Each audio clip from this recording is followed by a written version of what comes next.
I should have left that night, but I stayed. Some places don't feel wrong at first. They feel quiet, normal, even boring. But sometimes, it's not the place that's wrong.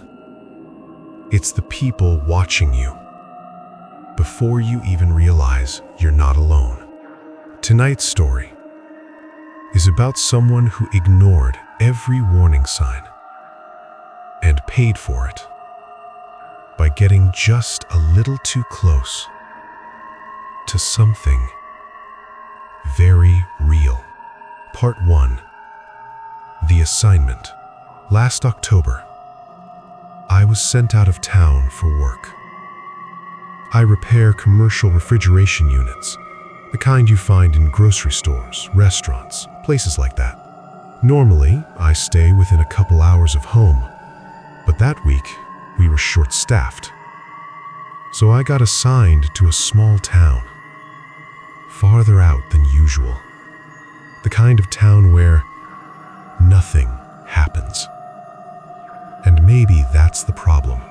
By the time I got there, it was already getting dark. The roads were empty. Shops were closed. Even the gas station looked like it was about to shut down. It felt like the entire town just gave up after sunset. Part 2. The Motel. I checked into the only motel available. 12 rooms, single floor, all facing the parking lot. The kind of place where you feel like people can see everything you do. The pause. The woman at the desk. She was polite, but distracted. She kept looking past me, toward the parking lot, like she was expecting someone or watching someone. When she handed me the key, she said something strange. If someone knocks at night, don't open the door.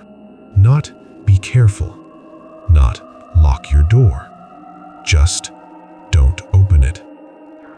That stuck with me. Car. Later that night, I noticed a truck. Dark green, old, engine running, lights off. There was someone inside. I couldn't see his face, but I could tell he wasn't moving. Not even a little. No phone, no shifting, just sitting there, hands on the wheel, watching. Footsteps. Around 10:30, I was in bed. That's when I heard it. Footsteps. Slow. Dragging slightly, like someone wasn't in a hurry. They stopped, right outside my door. Silence. No knock. No key. Nothing. Then, they walked away. Part 5. The first knock. A little after 11. Knock. Knock. Not loud. Not aggressive. Just controlled. I checked the peephole. No one. Empty walkway. But something felt wrong. Like whoever knocked knew exactly where to stand. Part 6. Watching. I noticed the curtain had shifted, just slightly, enough for someone outside to look in. That's when it hit me. They weren't trying to get in. Not yet. They were checking if I was alone. Part 7. Scraping. Midnight. I heard metal. Soft. Careful. Like someone testing something. I looked again. This time, I saw him. Just barely. A man, crouched low, right under the peephole, trying not to be seen. Part 8. The call. I called the front desk. Her voice changed instantly. Calm to quiet. Stay inside. 2 minutes later, headlights passed, and just like that, everything was gone. Part 9. The morning. At 5 a.m., my truck alarm went off. I looked outside. A man standing at my door. He turned his head slowly and looked directly at my window. Then he walked away. Part 10. The truth starts. Police came. They checked everything. Nothing stolen. But one officer, he didn't seem convinced. Before leaving, he said, "If anything happens again, leave. Not call us, leave." Part 11. Second night.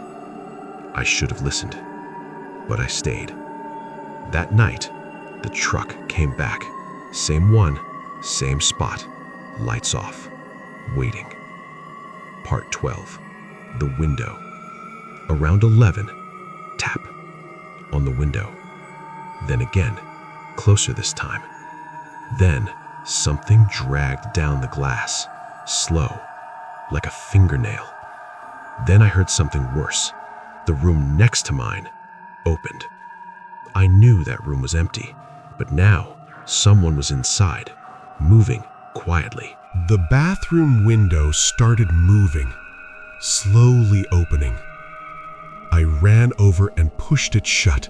Something pushed back, not hard, but enough.